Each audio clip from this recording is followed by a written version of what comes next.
Right, let's do a quick example, an analysis example, and uh, the circuit is given over here. Okay, this is a circuit, we call this as class AB push-pull. Now remember why we call class AB, because of the biasing of this biasing arrangement, and this is A, class AB, and this is push-pull because we have two combination of class B amplifiers. This one is for push, this one is for pull, Q1 and Q2. This is class AB push-pull amplifier. Right, okay, now the question is determine the DC parameters VB Q1, VB Q2, VE ICQ and VCEQ. So basically we have if you see a combination of two circuits, complementary and symmetry circuits, like over here and over here. So if you can find values for this circuit, so by symmetry, okay, it will be always equal to for this circuit. Okay, the part B, so these are the DC parameters. Okay, for part B we say that for if the input signal is 5 RMS volt RMS, what should be the amount of power delivered to this PL, we can say P load. Okay, over here, so what should be the value of P load, PL. Okay, and then draw the C part, say draw the load line for the NPN transistor. Okay, label the saturation current and show the Q point. So we need to draw the load line characteristics. So basically for a single transistor over here, okay, because the transistor behavior of the transistor operation, okay, both are same and equal to each other, so that's why we need to find only for a single one. So for the second one it will be exact the same. Now if you see, this problem is basically based on our previous what we have learned in this lecture. Okay, so if you can solve this problem, so it means that our understanding is correct, and we validate our understanding. So basically let's start with the parameters. So let's start, the first one is to start with finding the voltage at this point, which is point A. Okay, so if you see, this is +9, this is -9. Okay, this is 1 kilo ohm, this is again 1 kilo ohm, and these D1 D2 are the same. So the theory says by definition that this point, okay, this point, okay, the voltage, the resultant voltage will be equal to 0. Okay, so we can say over here VA is equal to 0. Now if VA is equal to 0, VA is equal to 0, we call this as VA, this point. Okay, this point. Okay, now then we can apply over here this KVL on this, in this small loop. Okay, okay, so we can prove that, and also by the theory says that if VA, the same thing would be, the same voltage would be present at VE, so this is also equal to 0, and we can also prove it using the KVL. This is 0, so it means that at this point VE is 0, this 0, this V of V 0. Okay, so I can say, I can have this VE is, this is, now we know that we calculated. Okay, VBQ1 and VBQ2. Okay, where is the base? The base is over here. Okay, this one VB. Now if this, okay, this VB, okay,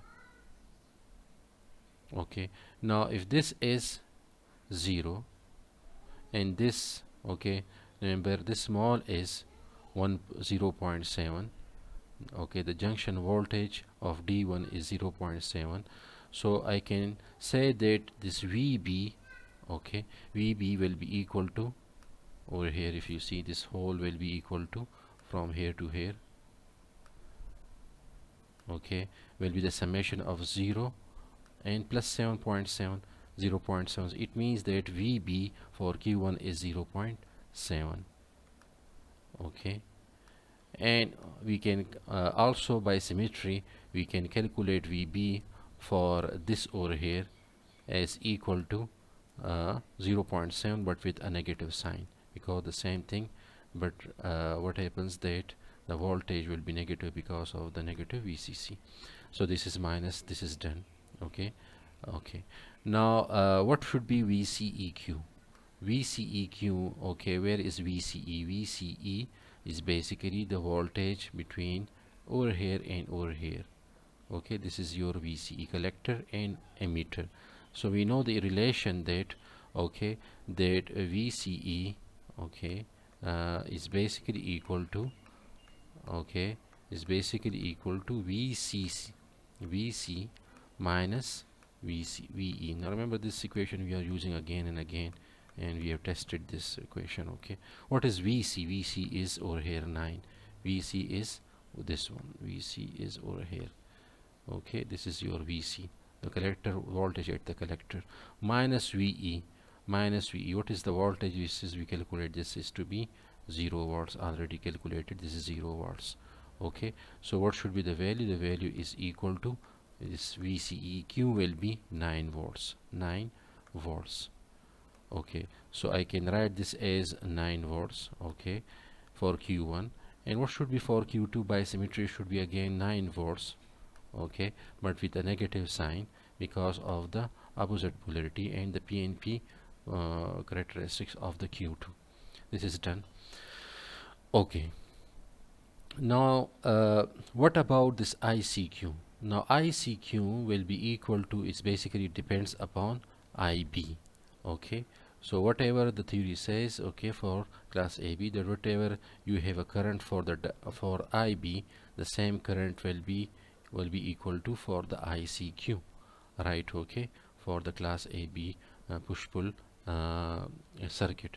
So where is IB? So if I remove this, IB is basically, so you can calculate IB is the current, okay, that flows actually, or you can see, not IB, more precisely we can say the current in diode, in this diode, okay, which is, okay, that current, okay, we call this maybe any current, okay, okay, this current, let's suppose this is, we say ID or something, okay, the same current, the theory says that this same current, if they are matched, this is matched to this point, and similarly this 0 is matched, this D2 is matched to this point.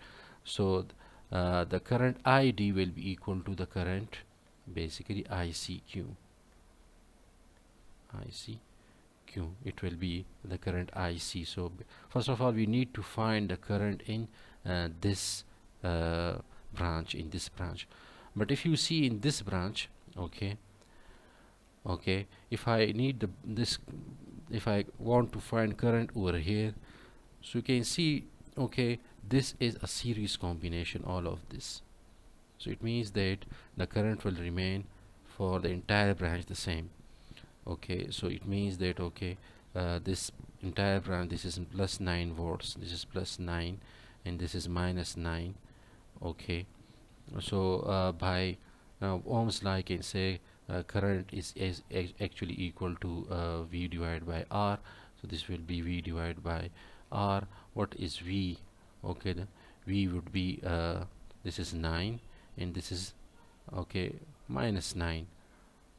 Okay, so basically, okay, so the voltage starting from this end, okay, starting from this end, so if you remove this one, okay, just, okay, this starting from this end, okay, okay, this is 8.9, so I can say, I can write this as equal to 9, then minus, okay, okay, you can see this is a drop over here, okay, so this will be 0.7 drop for D1, and then there is another drop for here, which is equal to minus 0.7 for D2, okay, and then over here, right, okay, the value is minus 9, so I have minus 9, right, okay, and what is the total resistances? Total resistance will be equal to R1 divided by plus R2, so basically it will be, I think, 1 and 1, this is 2, so this is equal to your I. Okay, now if you calculate the value, this I, okay, so this will be the current going, so this if I this will be equal to, I can say ID, let's suppose I call this ID. So this current which is equal to ID, okay, I put the values, okay, of R1 and R2, and okay, so I can say that, okay, so ID is comes out to be 8.3 milliampere milliampere. So if this current goes, okay, it means that this is also equal to ICQ by the characteristics of class AB push-pull amplifier, 8.3 milliampere. Okay, so this is done, this is done, this is done, this is done, this is done. Okay, what about P load? Okay, what is P load? So P load is the power, okay, dissipated in this RL, okay, when an input of 5 volts are in signal is applied.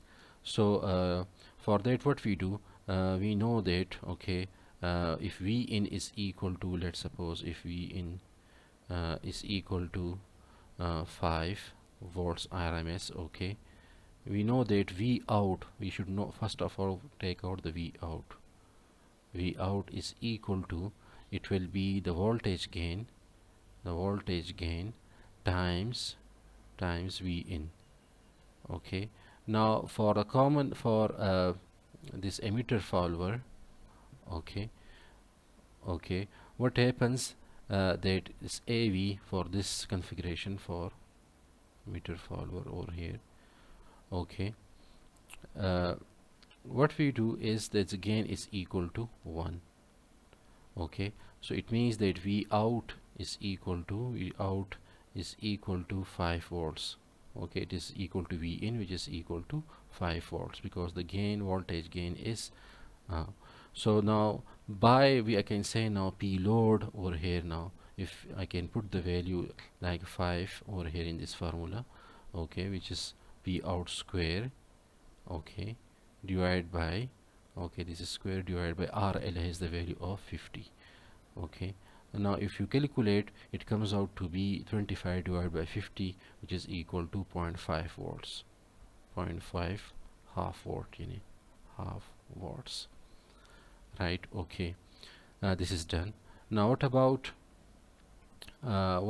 IC saturation? Okay, now this is done. Now the next thing is to draw load line for NPN transistor. So load line we know, okay, is something, sorry, this is my load line, so I can write this is my load line. Okay, this is the cut of this saturation. So IC saturation is basically this one, IC saturation, okay, this 8 point, okay, is equal to VCC divided by RL, VCC divided by RL. Okay, now what is the value of VCC is 9, okay, and the value of RL is 50 ohms. Okay, if you create the value, so it comes out to be 180 milliampere. So this point is 180 milliampere, 180 milliampere. Okay, this is IC saturation, this point. VC cutoff, okay, so basically VC cutoff, okay, this one, this is 180, remember this is 180, we did that, 180. VC cutoff will be equal to VCC, the maximum value of VCC, which is 9 volts. So basically this is 9 volts over here. Okay, and this is now the Q point. ICQ was 8.3, 8.3. So it means that 8.3 milliampere is somewhere over here, very closer to the cutoff. So basically this is 8.3 milliampere. Okay, 8.3 milliampere. Okay, so this is my Q point as well. This is my Q point. So this is the DC load line, sorry, the AC load line. Not about if they call it the DC load line. Okay, So the DC load line, we know that the DC load line would be, for the property is that it will vertical at Q point. Okay, this is your DC load line, this is your DC, okay, load line, load line. Okay, and this one is your AC load line. Okay, AC load line. Thank you.